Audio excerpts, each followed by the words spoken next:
क्योंकि समय कम है इसलिए मैं सीधे कविता सुनाऊंगा। ये हाल ही में मैंने किताब लिखी है, अभिमन्यु। एक महाभारत के पात्र हैं अभिमन्यु, अर्जुन पुत्र। तो पूरी नहीं हो पाएगी और वो जब रेड लाइट जलेगी तो मैं सीधे लास्ट की पंक्तियों पे आऊँगा। तो शुरुआत करता हूँ कि 13वें दिन की बात है, जब कौरव दल हार रहा होता है तो दुर्योधन जाता है द्रोणाचार्य जी के पास में, क्योंकि वो सेनापति होते हैं, और उनसे कहता है। तो शुरुआत ऐसे है कि जब हार रहा था कौरव दल, जब व्यर्थ हो रहा था भुजबल, कौरव सेना कांपी थर थर, रण छोड़ के भागी अपने घर। तब बैठ शिविर में दुर्योधन द्रोण से बोला कटु वचन, अरे कैसे सेना नायक हो, अरे कैसे सेना नायक हो, दुश्मन को तुम ना जकड़ सके, हम खाली हाथ ही लौटे हैं, युधिष्ठिर को क्यों ना पकड़ सके। यदि आपके सम्मुख शत्रु हो वह आपसे बच ना पाता है, फिर ऐसी क्या मजबूरी है जो धर्मराज बच जाता है।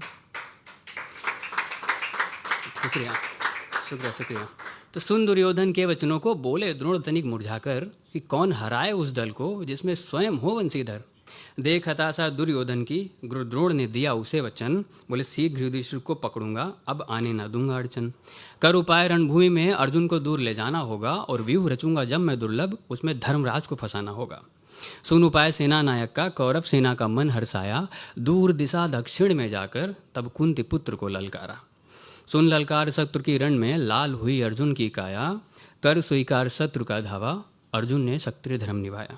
फिर जब महारथी और महावीर अर्जुन जैसा ना वीर बचा, तब द्रोण ने देखा विजयी अवसर, और चक्रव्यूह का व्यूह रचा। दुर्योधन तब हुआ प्रसन्न, बोला मुस्काकर वह चालबाज, कि धर्मराज को पकड़ेंगे हम और खत्म करेंगे युद्ध को आज। गुरुद्रोण तब आगे बढ़े, सब वीर एकजुट हो लड़े, सब महारथी वीरों का बल गुरुद्रोण के आगे रहा विफल। जब खींची धनुही की प्रत्यंचा, चलने लगे तिगरों पे तीर, विचलित हुए घबरा गए, टिक ना सके पंचाल वीर। देख भयानक तहस नहस को, धर्मराज का मन घबराया, मन ही मन में सोचा कुछ और अभिमन्यु को पास बुलाया।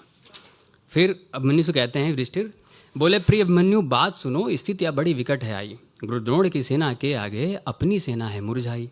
पिता नहीं है यहाँ तुम्हारे जो इस भार को कंधों पर लेता, कौरव के हर प्रहार का उत्तर अर्जुन बड़े वेग से देता।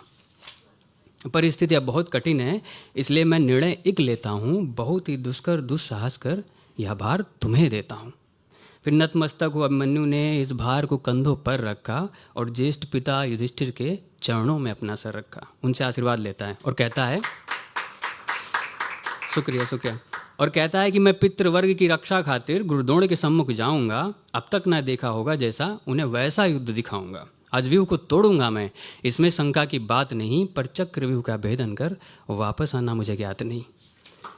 तो अब युधिष्ठिर कहते हैं कि कोई बात नहीं, अपुत्र तात की बात सुनो, मन में है मेरे एक उपाय। अपुत्र तात की बात सुनो, मन में है मेरे एक उपाय, या सोच लिया है मैंने अब कि इस व्यूह को कैसे तोड़ा जाए। तुम जहाँ भी व्यूह को भेदोगे हम साथ में लड़ते जाएंगे, और इसी तरह मिलजुल करके हर योद्धा को मार गिराएंगे। सुन बात तात की अभिमन्यु, बोला व्यूह में प्रवेश करूंगा मैं, जो कोई आएगा सम्मुख हर एक के प्राण हरूंगा मैं।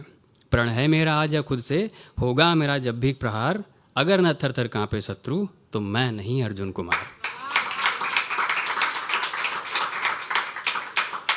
तो क्योंकि समय ज़्यादा है नहीं, तो मैं आखिरी की पंक्ति पे आता हूँ, सीधे 2 पे, जब उसकी मृत्यु हो चुकी है और खून में लथपथ है वो। तो आखिरी पंक्ति से सुनाता हूँ, मर चुका है वो, कि लाल रंग में डूब गई अतिरथ अभिमन्यु की काया, प्राण को उसने त्याग दिया, ऐसी थी या कृष्ण की माया। 6 महावीर योद्धा ने मिलकर एक अतिरथ योद्धा को मारा, पुत्र सुभद्रा और अर्जुन का आसानी से ना हारा। बहुत शुक्रिया, धन्यवाद।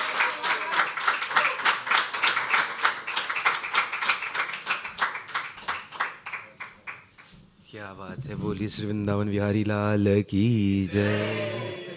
क्या बात है, बहुत, एक बार कुछ जोरदार ताली यार, क्या खूबसूरत कविता लिखी। एक पात्र पे पूरी कविता लिख पाना, मतलब होता है ना, 2-3 चीज़ें बहुत मुश्किल है कविता में करना। किसी घटना का वर्णन, ये बहुत मुश्किल है कविता में लिखना। आप ये लिख सकते हो कि मेरे मन में विचार क्या आ रहे हैं, उसको राइमिंग स्कीम में डालना बहुत आसान है, पर किसी घटना का ज्यों का त्यों वर्णन करना राइमिंग स्कीम में रिदम के साथ उस पूरे बहर को मेंटेन करते हो, बहुत मुश्किल काम है। बहुत शुभकामनाएं आपको, बहुत शुक्रिया।